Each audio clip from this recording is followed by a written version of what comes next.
When you think about your childhood, chances are there's a memory tied to school. Growing up, I have a lot of good and bad memories, and many of those are tied into my education.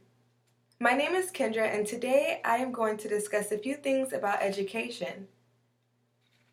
Education is important to the world. So today, I would like to discuss 3 areas that will revolutionize education. When considering all the things that can be improved in the current system of education, these key areas are problems that need solutions. Each of these areas are tied into budget and finances. Schools deserve a larger capital to cover these areas, such as teacher salaries, programs, and campus safety. States are providing less peer-pupil funding for kindergarten through 12th grade than they did 6 years ago. These reductions not only reflect the lingering effects of the 2007-2009 recession, but it also reflects the lingering effects of it. I believe teachers deserve higher salaries because everything costs money. For instance, if there's a list of clothes, food, books, paper, knowledge, and experience, it's obvious that knowledge and experience don't initially come off as things that cost money. When you hear this list, you would say, okay, well, clothes, I can see food, books and paper, those are all things that you go to the store and purchase. However, knowledge and experience aren't things that you would consider tangible by fiscal resources. However, if you listen closer, you will realize that everything costs. Clothes, food, books, and paper are direct fiscal expenses. That means in order to obtain these resources, you have to have fiscal resources in order to retrieve the items.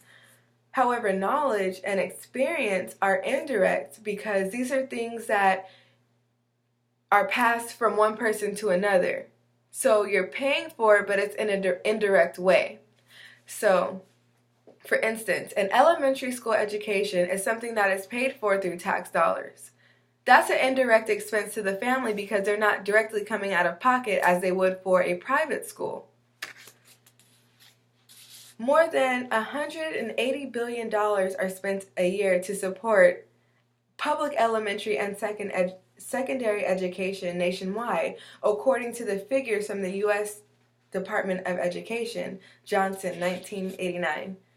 Expenses for teachers out of their personal income can range for an elementary teacher from $510 to a middle school and junior high school teacher for about $300 and a high school teacher around $500 as well. This statistic was created on a survey that was conducted of about 360 teachers.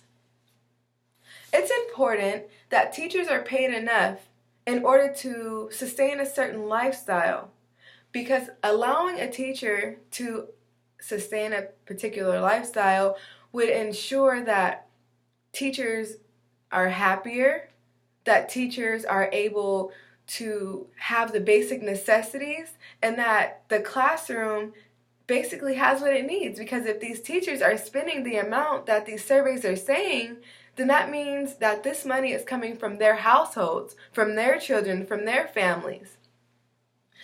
Back in the earlier years of the country, teachers were this is a funny story. Teachers were brought apples, and the reason why, or the story behind the apple and the teacher is that families would normally bring the teacher like food or different things that the teacher may need to take up the slack for the lack of resources or funding that the teacher was receiving back in the day.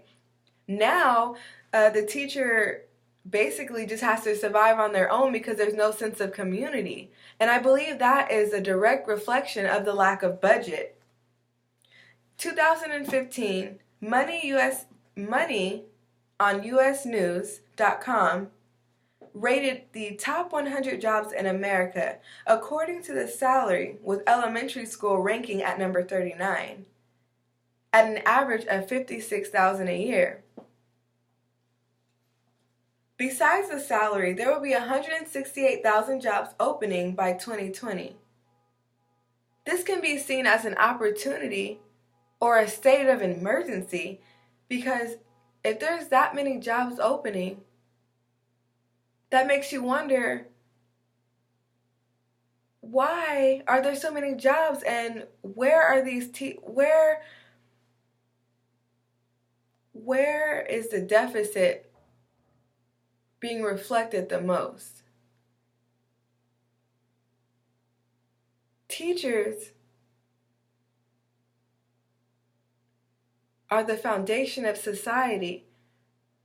And if these classrooms don't have the teachers they need, then who's suffering? Where are these classrooms where these teachers are not being placed?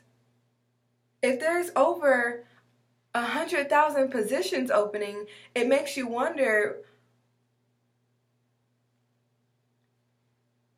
how many students are being jammed in these particular classrooms where the teachers are already teaching? How much of a burden is this on these single teachers? You're having one teacher in a classroom of over 50 students. There's no way the students are going to get the type of education that they deserve. And then with the added stress, teachers should definitely be getting paid more.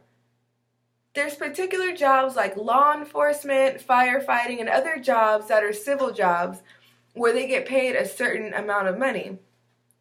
And a lot of their income is based on the stress that the job causes on the individual's life. Education is no different, because these people are formulating the people of the future, our society, where it's going to go. Teachers deserve to be paid a higher salary, and one that compares to that of a doctor, because without teachers, disciplines and careers would be short-staffed. There'd be no one to teach the people that need to fill these positions. A teacher is a person that dedicates their life to passing on along knowledge they have acquired to others. This responsibility plays a huge role in society. For instance, education is a part of socialization, transmission of heritage, social personality, occupational placement, and many other things, as the article by Kumar lists.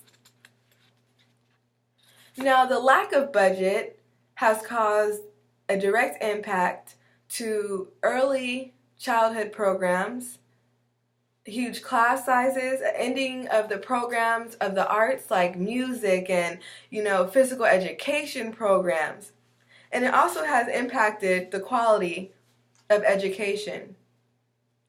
Now, the protection is a very, very interesting section, because in 2015 alone, there were 52 school shootings that left 30 people dead and 53 injured.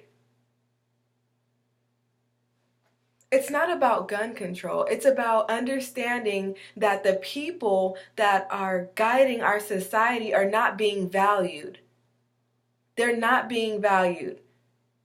If teachers were valued and placed on a higher level in society, things like this wouldn't occur, because there would be a higher level of knowledge. And in societies where there is a common level of knowledge, people understand the way that society is supposed to go and the way that you're supposed to behave. And I truly believe that the budget will afford campuses to have not just better and more cared for teachers, but a certain level of security as far as personnel, security guards, certain measures like cameras. But overall, I think when you look at our society,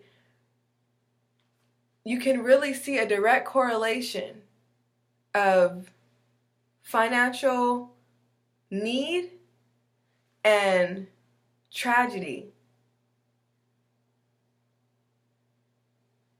And I thank you today for listening to my speech, and I urge you to thank your teachers. I urge you to respect your teachers and to really consider the lengths that they're going to not only better you, but better our society. Because when you really look at the topic that I covered today, teachers deserve to be paid more. Schools need better budgets for programs to enrich our lives. And we need safer campuses. Thank you so much for your time.